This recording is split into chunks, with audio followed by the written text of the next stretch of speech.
Assalamualaikum warahmatullahi wabarakatuh. Di sini kami akan mempresentasikan hasil diskusi kami mengenai riset dampak teknologi digital terhadap beragam sektor kehidupan manusia sehari-hari. Sebelumnya, izinkan kami terlebih dahulu untuk memperkenalkan diri. Perkenalkan, nama saya Sandrina Aprianti dengan NIM 110622200006. Perkenalkan, nama saya Marintan Simbolon dengan NIM 1106223046. Perkenalkan, nama saya Diga Pradipta Ramadan dengan NIM 1106220009. Perkenalkan, saya Rogan Nurul Aulia dengan NIM 1106220039. Saya Muhammad Jidni Makarim dengan NIM 1196223031. Di sini saya akan menjelaskan latar belakang dari tugas mini riset yang berjudul Dampak Teknologi Digital Terhadap Beragam Sektor Kehidupan Manusia Sehari-hari. Teknologi digital telah membawa kehidupan manusia secara signifikan. Perkembangan pesat seperti internet, komputer pribadi, dan perangkat mobile telah memudahkan interaksi, akses informasi, dan aktivitas sehari-hari. Dampaknya terasa dalam berbagai sektor termasuk sosial, ekonomi, politik, dan budaya. Meskipun membawa manfaat, perlu diingat bahwa teknologi juga dapat memiliki dampak negatif. Oleh karena itu, penting untuk mempertimbangkan nilai-nilai kemanusiaan dan etika dalam pengembangan dan penggunaan teknologi untuk memastikan manfaat maksimal tanpa mengabaikan nilai-nilai moral dan keadilan. Selanjutnya, saya akan menjelaskan mengenai kajian pustaka.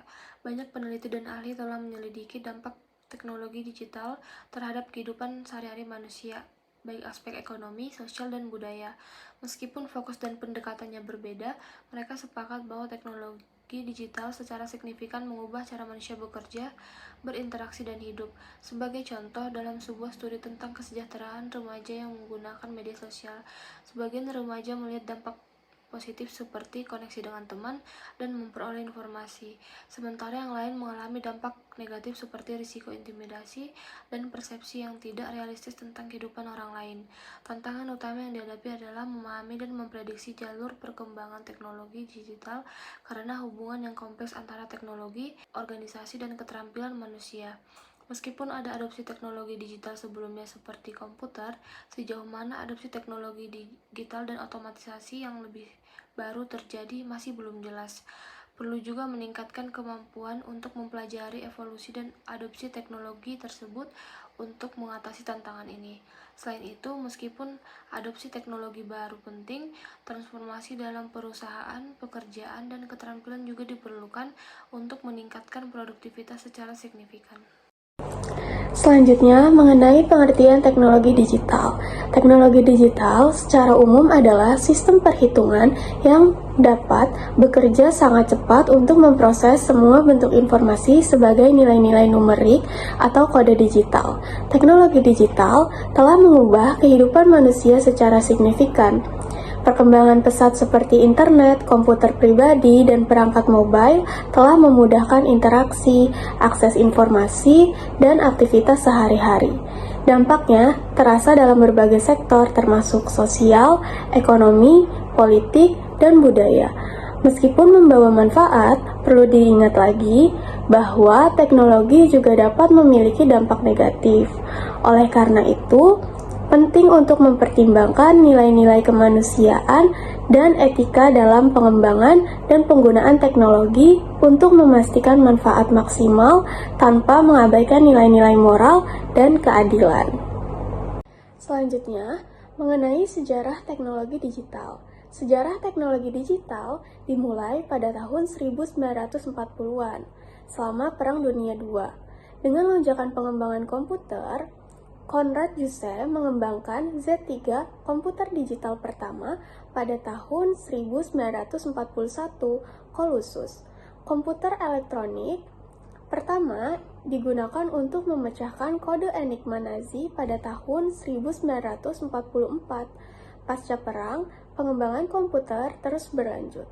Selanjutnya, di masa modern, pada tahun 1989, tim Berners-Lee memperkenalkan World Wide Web, menggabungkan konsep hypertext dengan internet. Peluncuran resmi World Wide Web Pada tahun 1991 menandai awal era internet modern.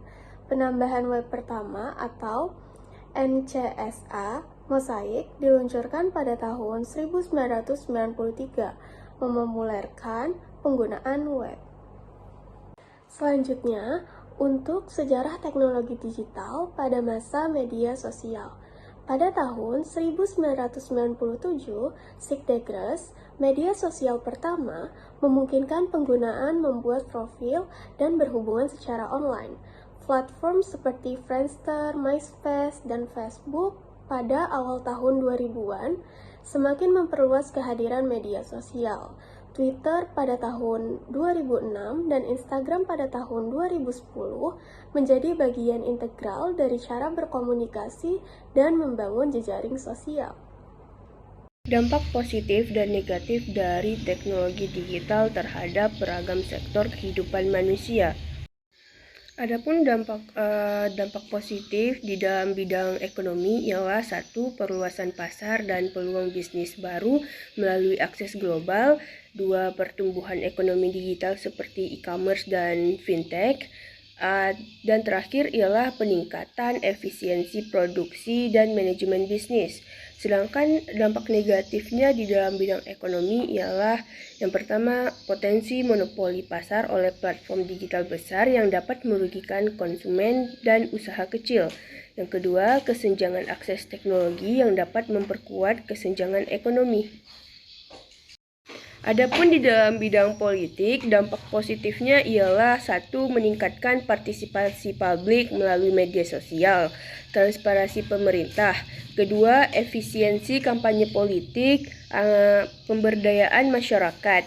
Yang terakhir ialah akses informasi yang luas. Sedangkan dampak negatifnya ialah penyebaran informasi palsu, kampanye politik negatif, intervensi asing dalam pemilu, dan yang terakhir erosi kepercayaan terhadap institusi politik dan media.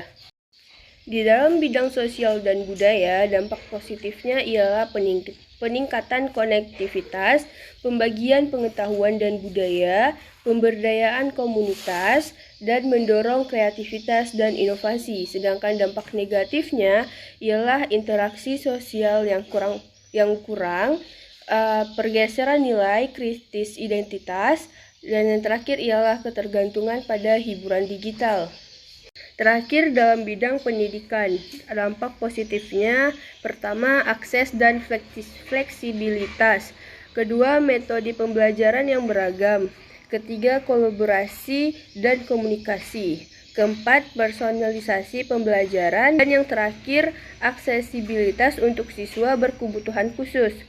Sedangkan dampak negatifnya, yang pertama ialah gangguan konsentrasi, kedua plagiarisme dan kecurangan, ketiga kesenjangan digital, keempat ketergantungan pada teknologi, dan kelima cyberbullying. Saya akan melanjutkan dari rekan saya, yaitu bagaimana sih kesiapan SDM dalam menghadapi perkembangan teknologi digital, gitu. Nah, sumber daya manusia atau SDM memiliki peran kunci dalam menghadapi perkembangan teknologi digital.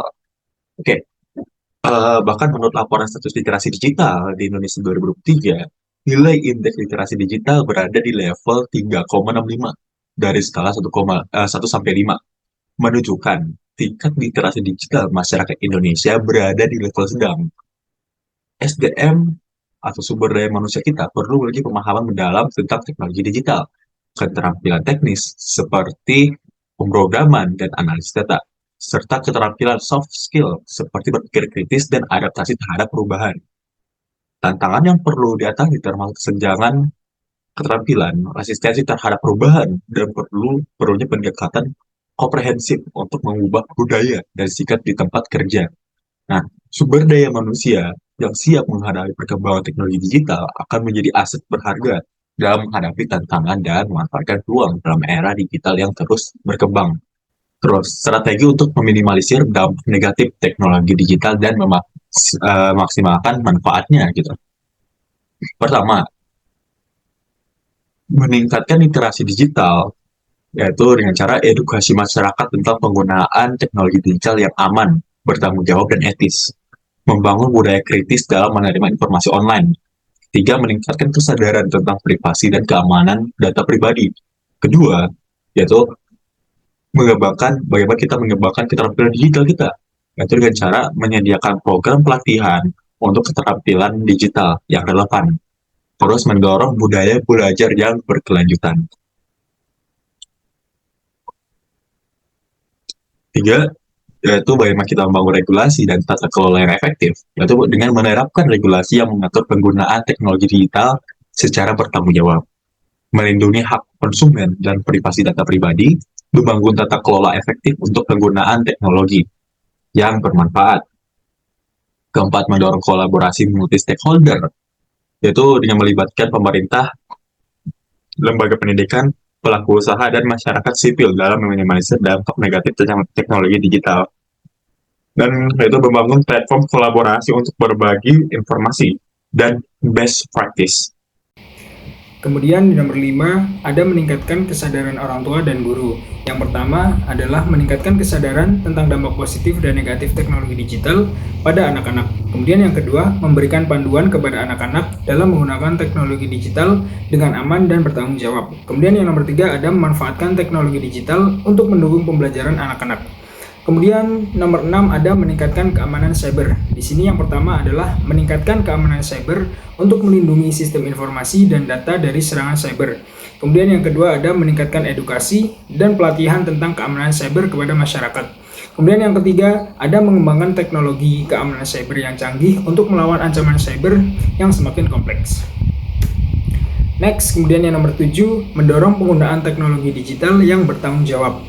Yang pertama di sini ada mendorong penggunaan teknologi digital untuk tujuan yang bermanfaat seperti pendidikan, kesehatan, dan ekonomi. Kemudian yang kedua ada memanfaatkan teknologi digital untuk meningkatkan kualitas hidup masyarakat. Kemudian yang terakhir ada mencegah penggunaan teknologi digital untuk tujuan yang merugikan seperti cyberbullying, penyebaran hoax, dan ujaran kebencian. Baik, kesimpulannya adalah perkembangan teknologi digital telah membawa dampak yang signifikan dalam berbagai aspek kehidupan manusia, seperti ekonomi, politik, sosial budaya, dan pendidikan. Kemudian, meskipun memberikan banyak manfaat, teknologi digital juga memiliki dampak negatif yang perlu diperhatikan. Oleh karena itu, kesadaran akan literasi digital, pengembangan keterampilan digital, regulasi yang efektif, kolaborasi lintas pemangku kepentingan, dan pendidikan yang tepat kepada orang tua dan guru menjadi sangat penting. Kemudian saran dari mini riset ini adalah untuk menghadapi perkembangan teknologi digital diperlukan kerjasama lintas sektor dalam menyusun regulasi yang memadai, meningkatkan literasi digital melalui program pendidikan, serta mempromosikan penggunaan teknologi yang bertanggung jawab. Orang tua dan guru juga perlu meningkatkan kesadaran tentang pengaruh teknologi pada anak-anak. Dengan langkah-langkah ini diharapkan kita dapat meminimalisir dampak negatif dan memaksimalkan manfaat teknologi digital bagi kemajuan masyarakat.